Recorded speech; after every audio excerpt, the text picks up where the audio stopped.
আসসালামু আলাইকুম ওয়া রাহমাতুল্লাহ। বর্ষাকাল শুরু হলে অনেক খামারি একটা অভিযোগ করেন, ভাই হাঁসের বাচ্চাগুলো ভালোই ছিল, হঠাৎ করে একটার পর একটা মারা যাচ্ছে। অনেকেই মনে করেন এটা স্বাভাবিক ব্যাপার, কিন্তু আসলে এর পিছনে বেশ কিছু নির্দিষ্ট কারণ থাকে। আপনারা দেখতে পাচ্ছেন আমার সামনে একটি হাঁস। মূলত এই হাঁসটির বয়স হচ্ছে 2.5 মাস। এই হাঁসটি প্রথমে খুব সুস্থ ছিল, ভালো ছিল প্রথম অবস্থা থেকে। তো এটি যখন আহ, প্রথম অসুস্থ হয়, তো আপনারা পায়খানা দেখতে পাচ্ছেন, পায়খানা দেখে বোঝা যাচ্ছে যে এর পেটে দারুণ এক প্রকার সমস্যা আছে। তো এই সমস্যাগুলো কী কারণে হয়েছে এবং এর মূল কারণ কী এবং কী কারণে হতে পারে আপনার খামারে এগুলো আক্রান্ত করতে পারে কী জন্য, এগুলো নিয়ে আমি এই ভিডিওর মধ্যে আপনাদেরকে অবশ্যই বিস্তারিত বলার চেষ্টা করব ইনশাল্লাহ। এই ভিডিওটি সবাই সম্পূর্ণ দেখবেন।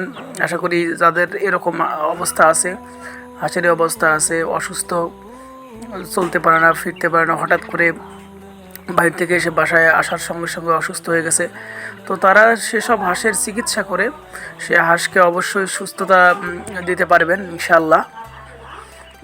তো যারা নিয়মিত আমার ভিডিও দেখেন তাদেরকে অনুরোধ করব এই ভিডিওটি দেখে অবশ্যই শেয়ার করে দেবেন, এবং যারা সাবস্ক্রাইব করেননি এখন অবশ্যই সাবস্ক্রাইব করবেন, কারণ আমি এখানে এই চ্যানেলের মধ্যে সবার উপকৃত হন সবাই, এরকম কিছু ভিডিও আমি দেই, নিজের খামারের আপডেট দেই এবং হাঁস মুরগির যত আপডেট সেগুলো আপনাদেরকে এই চ্যানেলে দেওয়ার চেষ্টা করি। দেখতে পাচ্ছেন আমার একটা হাঁস অসুস্থ। তো এই হাঁসটিকে মূলত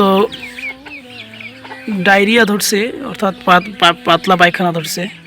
কারণ এই এখন বর্ষাকাল, এই বর্ষাকালে বিভিন্ন জায়গায় মরা পশু পাখি পড়ে থাকে, তো হয়তো বা কোনো মাছ কিংবা পচা কোনো জিনিস তার পেটে চলে গেছে, এজন্য সে পাতলা পায়খানা করতেছে, প্লাস শরীরের মধ্যে প্রচণ্ড জ্বর দেখতে পাচ্ছেন, হাত দিয়ে দেখতেছি প্রচণ্ড জ্বর। আর অন্যান্য লক্ষণগুলোর মধ্যে চোখে কোনো নীল আবছা নাই, অর্থাৎ এটা কোনো ভাইরাসজনিত রোগ নয়, পেটের সমস্যা। আর মুখে দেখতে পাচ্ছেন মুখে কোনো সমস্যা নাই, অর্থাৎ মুখে কোনো লাল জল জাতীয় কোনো কিছু নাই। তারপর নাকে কোনো অর্থাৎ সর্দি জাতীয় কোনো কিছু নাই দেখতে পাচ্ছেন। তো এরকম এটা হচ্ছে সুস্থ একটা হাঁস, শুধুমাত্র এর একটাই সমস্যা হয়েছে, সেটা হচ্ছে এমন কিছু ময়লা তার পেটে ঢুকছে যেটার কারণে সে পাতলা পায়খানা করতেছে এবং প্রচণ্ড জ্বর আসছে, শরীর দুর্বলতার কারণে জ্বর আসছে। তো আমি যে দুটো ওষুধ এখানে ব্যবহার করছি সেটা হচ্ছে, একটা হচ্ছে ফার্স্ট ভেট, একটা হচ্ছে থায়াবিন অর্থাৎ এসকাভিট। এই দুইটা দিয়ে চিকিৎসা করতেছি। গতকাল অবশ্য আমি অন্য ওষুধ দিয়েছিলাম সাথে, তো সেই ওষুধটা অ্যান্টিবায়োটিক। তো অ্যান্টিবায়োটিকের এটা কাজ নয়, কারণ আমার এই ভ্যাকসিন করা হাঁস, এটা হচ্ছে ডাক কলেরার ভ্যাকসিন করা আছে, সেহেতু আমার এই হাঁসটার মধ্যে কোনো সমস্যা হওয়ার কথা নয়। তো তারপরে আমি গতকালের চিকিৎসায় একটু উন্নতি দেখছি, এবং এই যে মিশ্রণটা করেছি পানির, সেই মিশ্রণটা আমি দেবো ওকে। আর এর সঙ্গে যেটা দেখতে পাচ্ছেন এখানে নতুন করে এই খাদ্যর সঙ্গে আমি যেটা মিশাইছি, থায়াবিন অর্থাৎ এসকাভিট, vitamin B2, B1, B2, B6, তো এটা আছে। পাশাপাশি আমি জ্বরের ওষুধ দিয়েছি। তো এটা মোটামুটি আরও অসুস্থ ছিল, চোখের একটা দিক দিয়ে সে দেখতে পারছিল না, তো পরে গতকালকে আমি চোখটা ঠিক করে দিছি। এরপরে গতকালে মাথায় লড়াইতে পারতেছিল না, প্রথম অবস্থায় তো মাটির সঙ্গে মাথা লেগেছিল, এখন একটু মোটামুটি সুস্থ এবং হাঁটতে চায়, অর্থাৎ সে যে হেঁটে যাবে এমন একটা শক্তি তার মনের মধ্যে আসছে, সে দৌড়াইতে চায়, মানে সে সুস্থের দিকে যাইতেছে। এই জ্বরটা একটু যদি ভালো হয়ে যায় তাহলে হয়তো বা ইনশাআল্লাহ সে হাঁটতে পারে। আজকে দেখি খাওয়ানোর পর 2 দিন চলছে চিকিৎসা, 3 দিনের দিন আমি যত এ পর্যন্ত হাঁস অসুস্থ হয়েছে আমার চিকিৎসার করার প্রায় 3 দিনের ভিতরে সুস্থ হয়ে গেছে।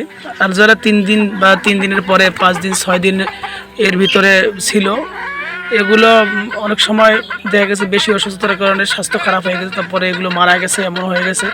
তো বেশিরভাগ সময় যে অসুস্থ হাঁসের আগে আমি একটি ভিডিও দিয়েছি, ওটার মধ্যেও দেখাইছি যে অসুস্থ হাঁস আমার 3 দিনের ভিতরে সুস্থ হয়ে যায়। তো আজকেও ইনশাআল্লাহ দেখা যাবে, যদি ওর নসিব ভালো থাকে 2-3 দিনের ভিতরে সে সুস্থ হয়ে যেতে পারে। তো বন্ধুরা, আমি আমার হাঁসটাকে এখন যে ওষুধ মিশ্রিত খাবার খাওয়াবো এবং এর আপডেট আমি অবশ্যই আগামীকাল আপনাদেরকে এর আপডেট একটা দিব। আগামীকাল বা পরশু দিন দেখি যে এর অবস্থা এখন কি হয়, এর ভালো হওয়ার আপডেটটা আপনাদেরকে জানাবো ইনশাআল্লাহ। তো সেই পর্যন্ত আমার সঙ্গেই থাকবেন আপনারা। আমার চ্যানেলকে অবশ্যই সাবস্ক্রাইব করবেন এবং নতুন ভিডিও পেতে অবশ্যই নিয়মিত ভিডিও দেখবেন। সবাই ভালো থাকবেন, সুস্থ থাকবেন। আল্লাহ হাফেজ।